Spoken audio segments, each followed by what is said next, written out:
11তম মিনিটে আমি নিজে দাবি করবো। আমি লাগলে কিন্তু মজা হবে ভাই।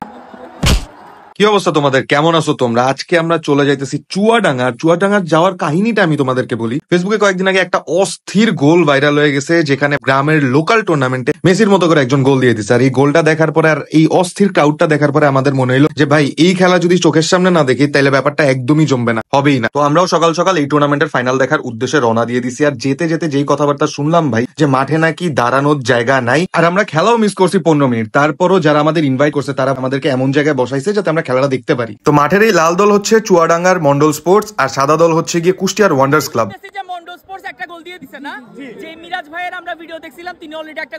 গোল খাওয়ার পরও কিন্তু ওয়ান্ডার্স ক্লাব ওয়ান্ডার করার চেষ্টা থামায় নাই। তারা দেখতেছিলাম যে হোয়াইট দিয়ে হচ্ছে একটা বল ঢুকাই দিছিল, আর বক্সের মধ্যে পাসিংও ভালো করছে, কিন্তু আলটিমেটলি তাদের এই বলটা ফিনিশ হয় নাই, ফিনিশ একদমই হয় না। সেখান থেকে ক্লিয়ারে আবার দেখতে পারলাম যে মন্ডল স্পোর্টস হচ্ছে কি একটা কাউন্টার দিয়ে দিছে, কাউন্টার থেকে তারা নিজেদের কাছে বল রাখছে ক্লিয়ার হয়েও হইল না। এবং সেখান থেকে আমরা দেখতে পারছি যে তারা চেষ্টা করছে একটা অ্যাম্বিশিয়াস অ্যাটেম্প্ট নেওয়ার আর শট চালানো, আর শটটা চলে গেছে বারের উপর দিয়ে বাইরে। এখানে দেখতে পারতেছি মন্ডল স্পোর্টস এর এক প্লেয়ার 3 জনের মাঝখান দিয়ে বের হয়ে গেছে, আর ওয়ান্ডার্স ক্লাবের প্লেয়ারের মিস পাসের জন্য মন্ডল স্পোর্টস একটা কাউন্টার দিয়ে দিছে। এখানে খালি প্লেয়ারের সামনে কিপার, কিন্তু খাচাত করে এসে একটা প্লেয়ার মাইরা দিল ট্যাকেল। তো এত সুন্দর কাউন্টারটা তার ফিনিশ হয় নাই, কিন্তু তারপরে আমি যা দেখছি ভাই, যেমন পাসিং সিকোয়েন্স দেখে তো আমার মাথা মুথা পুরা আউলায় গেছে, যে এই বলটা যদি ফিনিশ হইতো কি অস্থির একটা গোল হইতো। তারপর আমরা দেখতে পাচ্ছি যে এই অ্যাটাকে এত সুন্দর পাসিং হয়েছে, যেটা কিনা দেখার পরে আমি চিন্তা করতেছি যে আমি কোথায় বসে আছি, আমি বাংলাদেশে আছি না ইউরোপে আছি। এই passing one touch passing sequence আমি দেখছি আর্সেনালে, যেটা কিনা এইবারও ফিনিশ হয় নাই।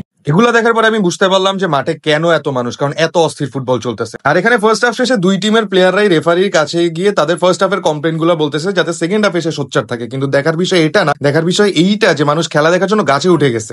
আচ্ছা, তোমার কি মনে হয় যে আমরা যতটুকু খেলা দেখছি, হ্যাঁ, কারা বেশি স্ট্রং? আমার কাছে মানে আমরা ফার্স্ট অফ অল অনেকক্ষণ খেলা দেখি নাই, এবং যতটুকু দেখছি এখন পর্যন্ত ফাইনাল থার্ডে যায় উল্টায় ফেলতেছে প্রত্যেকটা টিমই। তো এখন পর্যন্ত কারা স্ট্রং এটা আসলে বলা মুশকিল হচ্ছে। বাদাম চলে আসছে মাঝখান দিয়ে। হ্যাঁ, বাদাম খাই একটু। তো এখানে প্লেয়াররাও সেকেন্ড হাফের জন্য নিজেদের পজিশন নিয়ে নিছে, আর সেকেন্ড হাফের খেলা স্টার্ট হয়ে গেছে, যেখানে আমরা দেখতে পারতেছি মন্ডল স্পোর্টস কিন্তু আগের থেকে আরো অ্যাগ্রেসিভ ফুটবল খেলতেছে। তারা কিন্তু ভালো বিল্ড আপ করার চেষ্টা করতেছে, অ্যাটাকও করার চেষ্টা করতেছে, কিন্তু এই জায়গায় চলে আসছে রেফারির একটা বাঁশি। আগের থেকে ভালো প্রচেষ্টা বিল্ড আপ করার নাকি একদম। এদিকে খেলার মাঝে বল উইন করতে গিয়ে দেখলাম যে একটা ফাউল হয়ে গেল মাঝখানে, টাইট করে মাইরা দিছে। আর এদিকে খেলার মাঝখানে গেঞ্জাম হবে না, এটা কি সম্ভব কিনা আমরা দেখতে পারতেছি যে খেলাটা মাঝখানে থাইমা গেল। আর এখানে দুই টিমের প্লেয়াররাই হচ্ছে কথা বলতেছে, কিন্তু এইখানে টিম স্টাফরা জানি হচ্ছে তাদের টিম প্লেয়ারকে হচ্ছে কি ম্যাচ থেকে উঠে যেতে বলতেছে, যে তারা আর খেলবে না। ভাই এগুলা কি চলে নাকি মাঝে মধ্যে, যে আইসা বলে যে খেলবো না? না এটা চলে না, এটাই প্রথম। কি মনে হয় যে কোনো মারামারি লাগার সম্ভাবনা আছে? মারামারি নিয়ে চিন্তা নাই ভাই, মারামারি লাগলে কিন্তু মজা হবে ভাই। আইনি হচ্ছে যদি খেলাটা শেষ হয়ে যায়, এই যে 6 ঘন্টা করে জার্নি করে আসছি ভাই, এটা পুরো মাঠ হয়ে যাবে। তুই চাস যে মারামারি হোক, কিন্তু খেলা হোক, প্লিজ মারামারি খেলাটা হোক। সিচুয়েশন দেখে আমরা বুঝতে পারতেছিলাম না যে খেলাটা আসলে স্টার্ট হবে কখন, কারণ গ্যাঞ্জাম তখনও চলতেছে, কিন্তু গ্যাঞ্জাম প্রতিহত করার জন্য মাঠে কিন্তু সিকিউরিটিও আছে। হাবিব, শুরু হবে খেলা আবার?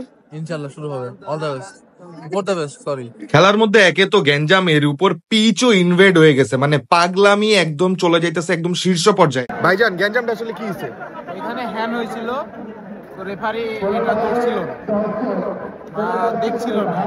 রেফারি তাহলে হ্যান্ডবলটা দেখে নাই? না, এটা হ্যান্ডবলটা কি কারা পাইতো? হ্যান্ডবলটা ওয়ান্ডার্স ক্লাব। তো গ্যাঞ্জাম আসলে এইটাই যে ওয়ান্ডার্স ক্লাব একটা পেনাল্টি পাওয়ার কথা, কিন্তু তারা সেটা হচ্ছে গিয়ে পায় নাই, আর সেটার জন্যই হচ্ছে মাঠের মধ্যে ভিআর ঢুকে গেছে, আর খেলা টেলা সব বন্ধ হয়ে গেছে। ভাই, ভিআর চেক করে কি বুঝতে পারলা? আমি ভিআর চেক করে বুঝতে পারছি যে এটা ভিআর এর কাছে যাওয়া উচিত। তো সিচুয়েশন তখন এমন দাঁড়াইছে যে যার কাছে ফোন আছে আর যেই রেকর্ড করতেছিল সেই এসে বলতেছে যে ভাই আমার ফোনে দেখো এটা পেনাল্টি হয় কি হয় না, সেই রেফারি হয়ে গেছে। আর এর মাঝখানে খেলার মাঝে যারা গ্যাঞ্জাম পছন্দ করে, যেমন হাবিব, সে খুব এনজয় করতেছিল। কেউ এই জায়গায় মারামারি দেখতে চাইতেছে না, সবাই একটা ফুটবল খেলা দেখতে চায় না। চুয়াডাঙ্গার মানুষ কি মারামারি করার মানুষ? না। আরে মিক্স চাইতেছি বেসিক্যালি, মিক্সটাস একটু হাইপ থাকবে, একটু মজা থাকবে, মশা থাকবে বেসিক্যালি ভাই। এটা ভাই খেলার অপেক্ষা করতে করতে অনেক সময় পার হয়ে গেছে, কিন্তু তখনও প্লেয়াররাও মনে হয় বুঝতেছে না যে খেলা কি আদৌ হবে কি হবে না, নাকি খেলা আসলেই বাতিল হয়ে যাচ্ছে। ভাই খেলা শুরু হতে যেতেছে আবার, কই হবে তো? কই এখন পর্যন্ত 5 জন নিজেরে রেফারি দাবি করছে নিজেই, যে আমি রেফারি, এবং আরো 5 মিনিট এরকম চলে আরো 10 জন দাবি করবো। 11তম মিনিটে আমি নিজে দাবি করবো। ঝামেলার এক পর্যায়ে দেখতে পারলাম যে ময়েজেস কিনের মতো একটা প্লেয়ার যে কিনা ওয়ান্ডার স্পোর্টসে খেলে, সেই ফোন নিয়ে হচ্ছে দর্শকদের কাছে চলে যাইতেছে এইটা দেখাইতে যেটা হ্যান্ডবল কি হ্যান্ডবল না, পেনাল্টি কি হবে কিনা। কিন্তু পরবর্তীতে দেখতে পারলাম যে বড় ধরনের একটা গ্যাঞ্জাম লেগে গেল, যেখানে প্লেয়াররা হচ্ছে তাকেই বাঁচানোর চেষ্টা করতেছে, কিন্তু এর মাঝখানে সব দর্শক মাঠে ঢুকে গেছে। এখানে আমরা দেখতে পারলাম যে সামনে চোখের পলকে এত মানুষ জড়ো হয়ে গেল। আমি শেষ কবে এত মানুষ একসাথে দেখছি ধারণাও নাই। ফাইনালি মারামারি হয়েছে। দর্শক সবাই মাঠের মধ্যে ঢুকে গিয়ে মাঠটা একদম ক্রাউডেড বানায় ফেললো। সবার কিন্তু ইচ্ছা এটারই জানার যে খেলা কি হবে কিনা। আর এখানে অর্গানাইজাররা সেই একটা কাজ করছে যে তারা 5 মিনিটের মধ্যে মাঠটা খালি করে ফেলছে, এই আশ্বাসে যে আমরা খেলাটা আবার দেখতে পারবো। তবে খেলাটা আলটিমেটলি বিভিন্ন কারণে মাঠে না গড়াইলো। তোমরা আমাকে কমেন্ট করে জানাও যে ভিডিওটা কেমন লাগছে, আর পরের বার আমরা এই খেলাটা কোনো গ্যাঞ্জাম ছাড়া দেখবো কিনা সেটাও তাড়াতাড়ি কমেন্ট করে জানাও। ভিডিওটা দেখার জন্য থ্যাংক ইউ, আর until the next time, tata.